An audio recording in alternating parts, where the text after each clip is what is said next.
I'm Laura Vitale, and on this episode of Laura in the Kitchen, I'm going to show you how to make my candied bacon bites.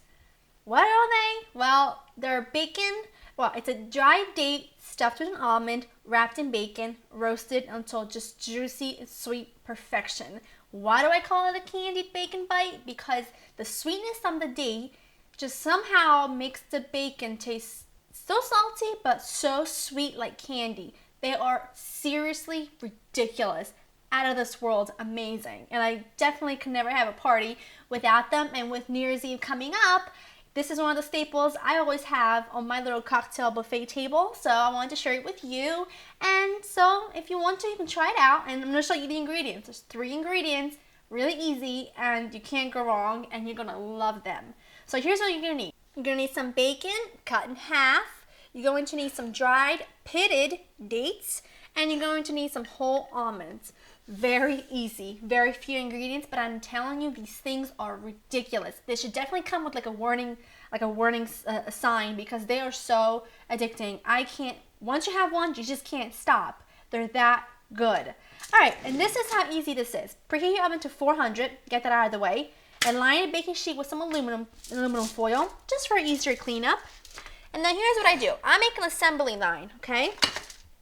I take a date, pitted, stuff it with an almond, a whole almond, just like so. And I stuff them all, put them on a plate, and then I wrap them in the bacon. See?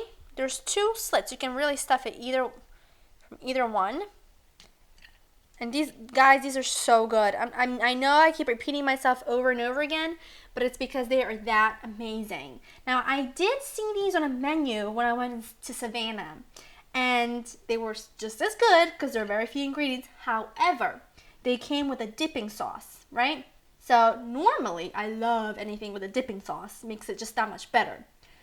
However, I felt like the dipping sauce was kind of taking away from the deliciousness of just what it was. Do you know what I mean? It was interfering with the delicious sweet and salty taste of it. I don't want that. I just want the pure, salty, bacony sweetness goodness. So I don't serve it with the dipping sauce. It really does get in the way.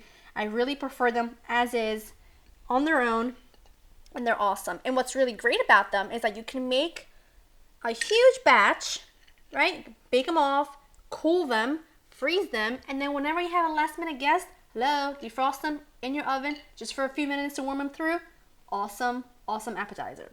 I'm just going to keep studying these with the dates, and then I'll show you guys how to wrap them with the bacon.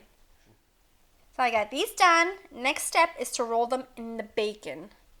All right, here's we go. Start at one end, obviously. This is not rocket science. Just roll it. And then just put them on your baking sheet, seam side down. Just like that.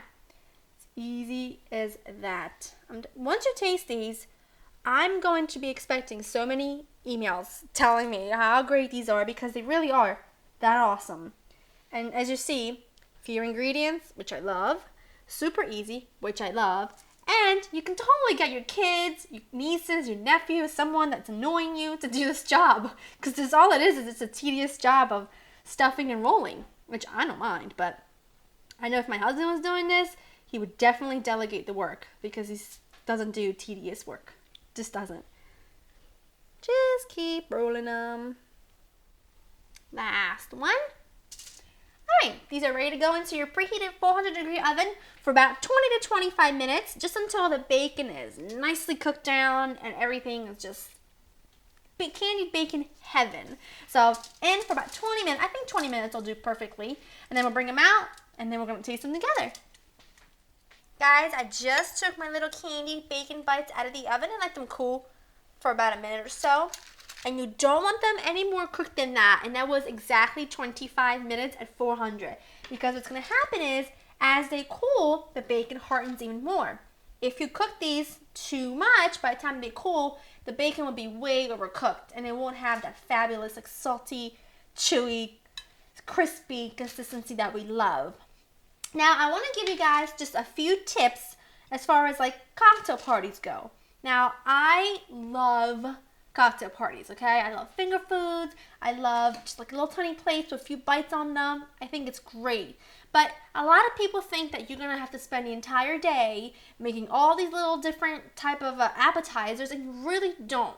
So let me give you guys an idea of what I do.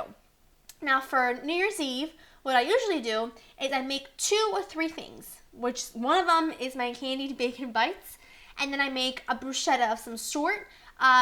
This year I think I'm gonna make a caramelized bruschetta with some brie on top, which is so delicious. And I'm gonna make my little mini baklavas as like a little sweet ending.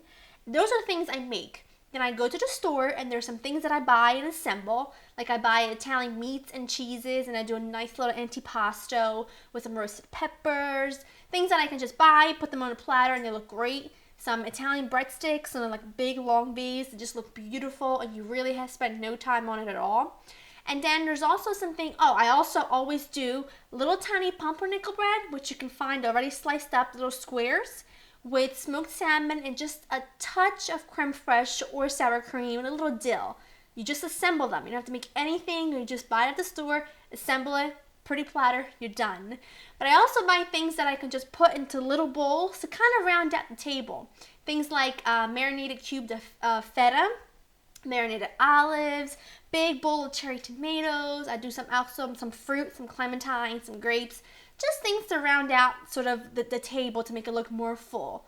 So just use these tips whenever you're planning your next cocktail party, and I'm sure that you will be the hostess with the mostest without even breaking a sweat. It's just that it always pays off. It's no fail, and it's just great. It's just what I do all the time. So I just want to make sure you guys have a little bit of a few tips to go on for the next time you plan your cocktail party. I'm just going to lay these out onto a pretty little platter, and that's about it. Now, I hope you guys have enjoyed spending time with me, and I hope that you and your family have a wonderful, wonderful New Year's. And to get this recipe and other recipes, check out my website, www.laureninthekitchen.com. I'll see you next time. Bye-bye.